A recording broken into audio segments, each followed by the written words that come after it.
The engagement party at the Riverside Ballroom had been proceeding exactly as expected. 200 guests, champagne flowing, and my sister Brooke had been displaying her engagement ring for the past hour like she was exhibiting the Hope Diamond. 2 carats, platinum setting her fiancé's 3-month salary, and a proposal story she'd recounted at least 15 times tonight. My parents glowed with pride at every retelling, asking questions about the jeweler and the ring's cut and clarity like they were gemologists. I'd been standing near the bar, nursing a glass of Pinot Noir, offering congratulations when required, essentially invisible. Then Uncle James arrived, apologizing for his flight delay, and everything shifted. James wasn't just my father's younger brother. He was a venture capitalist who'd made his fortune backing tech startups in the late 90s. He was also the only family member who'd bothered to stay connected with me over the past 8 years, despite living 3,000 miles away in San Francisco. "Sorry I'm late, everyone," James said, making his way through the crowd to our family cluster. He hugged Brooke, congratulated her fiancé, then turned to me with a warm embrace. "Sophia. God, it's good to see you." He pulled back, studying my face. "You look incredible. How's life in that $1.5 million house you purchased? Is the neighborhood everything you hoped?" The conversation around us died instantly. Brooke's hand, the one displaying the ring, froze mid-gesture. My mother's champagne flute stopped halfway to her lips. My father's face drained of color. "James, what house?" my father whispered, his voice tight with confusion. I took a slow sip of my wine, savoring the moment. 8 years. 8 years of being overlooked, dismissed, and treated like the family afterthought, while Brooke's every achievement became a production worthy of Broadway. And now, finally, the truth was coming to light. "The house on Sterling Heights," James said casually, accepting a champagne flute from a passing server. "The one Sophia bought in 2016. Gorgeous craftsman. That mountain view? Spectacular. I stayed there last time I was in town." Brooke found her voice first, shrill with disbelief. "Sophia doesn't own a house. She rents that apartment near the university." "I rented that apartment," I corrected calmly, "for about 2 years during my PhD program. Then I bought the house on Sterling Heights. That was 8 years ago." My father's champagne flute tilted dangerously in his grip. "What are you talking about?" "I'm talking about the 5-bedroom Craftsman I purchased for $1.2 million in June 2016, I said evenly. "The one that's now valued at approximately $1.5 million according to recent market comparables." The number seemed to reverberate through our family cluster. My mother's hand flew to her throat. My father looked like he'd been struck by lightning. Brooke's perfectly practiced smile crumbled. "That's impossible," my mother breathed. "Where would you get over $1 million?" "I put down $240,000 and financed the rest," I explained. "Though I paid off the mortgage 6 years ago." James nodded approvingly. "Smart move. Sophia's always been brilliant with money. That signing bonus from Helix Pharmaceuticals? She put the entire amount toward the mortgage principal. Paid off $960,000 in 2 years. Signing bonus?" my father said faintly. "What signing bonus?" "From when I started at Helix," I said. "They offered me $180,000 as a signing bonus to leave my postdoc position. I accepted and used it all to pay down the mortgage." "You got a $180,000 signing bonus?" Brooke said, her voice strangled. "That's standard for senior positions in pharmaceutical research," I explained. "My current annual compensation is $375,000 including bonuses and stock options." The silence that followed was absolute. Someone's champagne flute actually slipped from their fingers and shattered on the marble floor. Several guests turned to look. My mother looked like she might faint. $375,000, my father repeated mechanically. "A year. Base salary is $280,000, I clarified. Annual performance bonuses average around $60,000, and my stock options vested this year at approximately $35,000. James smiled. "Sophia's being modest. Those stock options she mentioned? She's sitting on another $420,000 in unvested equity. Plus the patent royalties." "Patent royalties?" my mother whispered. "I hold 11 patents in oncology drug delivery systems," I said. "They generate approximately $95,000 annually in licensing fees." Brooke's hand, still frozen in midair, began to tremble. The 2-carat engagement ring suddenly looked very small. My parents stood completely still, processing information that clearly didn't fit their understanding of me. "I don't understand," my mother said, her voice breaking. "You're a pharmaceutical researcher. How can you afford all this?" "I'm the director of oncology research at Helix Pharmaceuticals," I corrected gently. "I oversee a department of 47 researchers. We're currently in phase 3 trials for a drug that could revolutionize pancreatic cancer treatment." James pulled out his phone, scrolling through something. Actually, Sophia's work was featured in Nature Medicine last month. The article called her research groundbreaking and potentially Nobel-worthy. "Nobel Prize," my father said hoarsely.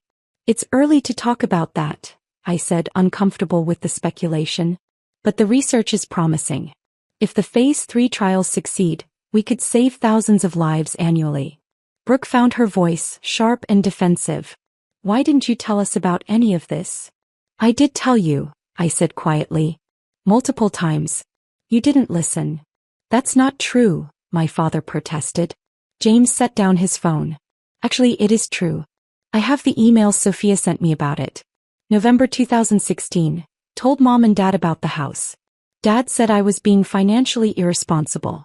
Mom asked if I was sure I could handle the maintenance. April 2018. Mentioned the mortgage payoff at Easter dinner. They asked if that meant I was unemployed. We didn't say that," my mother said weakly. "You did," I confirmed. "You assumed that paying off a mortgage meant I'd lost my job, not that I'd been financially successful enough to eliminate the debt." The distinction seemed to wound my mother. Her eyes filled with tears. My father's jaw clenched so hard I could see the muscle jumping. Uncle James continued as if nothing had happened. "Sophia, have you made a decision about the lake house investment? That property was stunning." "What lake house?" my father demanded. "There's a luxury property available on Lake Serenity," James explained. 6 bedrooms, private dock, 3 acres. Sophia's considering purchasing it as a vacation rental property. "Why would Sophia buy a vacation rental?" Brooke asked, her voice thin. "For income diversification," James said. "She already owns 4 rental properties in addition to her primary residence. This would be her 6th property overall." The revelation hit like a shockwave. My mother actually swayed on her feet. My father grabbed her elbow to steady her. Brooke looked like someone had slapped her. "For rental properties," my mother whispered. "Small single-family homes in emerging neighborhoods," I said. "I buy them below market, update them and rent them to young professionals. Average cash flow of about $1,800 per unit after all expenses. That's $7,200 a month," my father calculated automatically. "That's over $86,000 a year in rental income. Plus appreciation," James added. "Those properties have increased in value by an average of 42% since Sophia purchased them.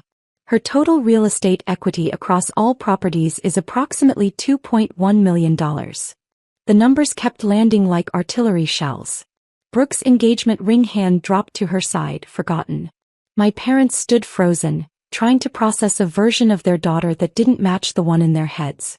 $2 million in real estate, my father said slowly.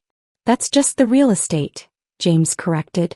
"Sophia's total net worth is closer to $3.2 million when you include her retirement accounts, investment portfolio, stock options and liquid assets." $3 million? Brooke's voice came out as a strangled whisper. $3.2 million, I corrected quietly. Though these are estimates. Market fluctuations could change the exact figure. My mother's champagne flute slipped from her fingers, joining the earlier casualty on the floor. This time she didn't even notice. "You're a multimillionaire?" "On paper," I said. "Most of it's invested or in real estate equity." James's colleague, Dr. Elizabeth Park, approached our group with a warm smile. "Sophia, I didn't know you'd be here. Congratulations on the FDA breakthrough designation. That's incredible news." "Thank you, Elizabeth," I said. "We're very excited about the potential." "FDA breakthrough?" my father said faintly. "The FDA granted our pancreatic cancer drug breakthrough therapy designation 3 weeks ago," I explained. It fast-tracks the approval process. If everything goes well, we could have approval within 18 months instead of the usual 4 years. Elizabeth beamed. Sophia's work is going to save countless lives. He's brilliant. Are you coming to the conference in Geneva next month? I'll be presenting our Phase 3 preliminary data, I confirmed. Presenting at a conference in Geneva? My mother said. The International Oncology Research Symposium, I said. I'm giving the keynote address on novel drug delivery mechanisms. It's a fairly significant honor in the field. Fairly significant, James scoffed. Sophia's the youngest keynote speaker in the symposium's 40-year history. It's a huge deal. Brooke's voice turned bitter. So you're just famous? Is that what this is? I'm not famous, I said. I'm respected in my field. There's a difference. Your research has been cited over 4,000 times, Elizabeth pointed out. You've published 37 peer-reviewed papers. You've revolutionized oncology drug delivery. That's more than respect. That's recognition of genuine brilliance. The praise felt uncomfortable, but I appreciated Elizabeth's support.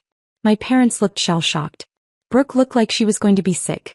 I need some air, Brooke said, pushing through the crowd toward the balcony. Her fiancé hesitated, looking between Brooke and our family group, then followed her. My mother started to go after them, but my father held her back. Let them go, Patricia, he said quietly. We need to talk to Sophia. What's there to talk about? I asked. Uncle James mentioned my house. You didn't know I had one. Now you do. That's the whole conversation. It's not, my mother said, tears streaming down her face now. How can you have achieved all of this and we didn't know? Because you never asked, I said simply. Because every conversation about my life got redirected to Brooke. Because you assumed that since I wasn't posting on social media or seeking attention, I must not have anything worth sharing. James nodded. I've been watching it for years. Every phone call, every family gathering, it's the Brooke show. Brooke's job, Brooke's boyfriend, Brooke's engagement. Sophia could cure cancer and you'd ask if Brooke wanted dessert. That's not fair, my father said. Isn't it? James challenged. When was the last time you asked Sophia about her research? Her home? Her life? When was the last time you treated her like she might have something worth celebrating? The silence was damning. My father looked away. My mother sobbed openly. I can tell you exactly when, I said quietly. You asked about my research 6 years ago at Thanksgiving. I started explaining my work on nanoparticle drug delivery, and you interrupted after 2 minutes to ask Brooke about her new apartment. You haven't asked since. The specificity of the memory seemed to break something in my mother. I'm sorry, she whispered. I'm so sorry. For what? I asked. For not listening. For not caring.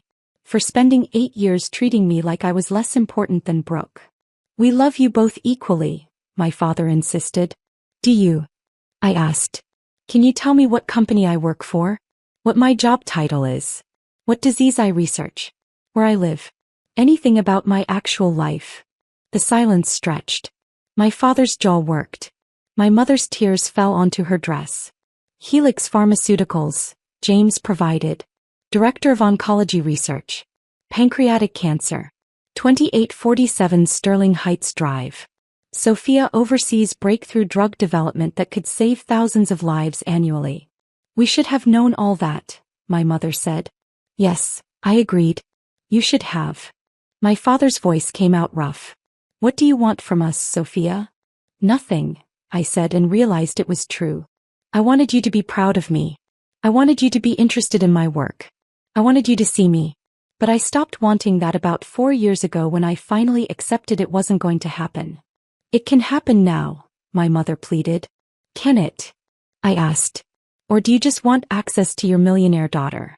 Do you want to know me, or do you want to brag about me now that you can't pretend I'm the disappointing child? The accusation landed hard. My mother flinched. My father looked stricken. We never thought you were disappointing, my father said. You just thought I was less impressive than Brooke, I corrected. Less successful. Less worthy of your time and attention. And you were wrong. You were catastrophically wrong. But you didn't know because you never bothered to look. James placed a hand on my shoulder. Sophia, maybe we should. I'm leaving, I said, cutting him off gently. This is Brooke's night. I shouldn't have come. Sophia, please, my mother said, reaching for me. I stepped back. Enjoy the party. Celebrate Brooke's engagement. It's what you're good at. I walked toward the exit, my heels clicking against the marble floor. Behind me, I heard my mother call my name, but I didn't turn around. Uncle James caught up with me in the lobby. You okay? I think so, I said. That was harder than I expected. You were perfect, he said. Calm, dignified, truthful. Everything they needed to hear. They're going to call, I said. Tonight. Tomorrow. They're going to want to fix this. Maybe, James agreed.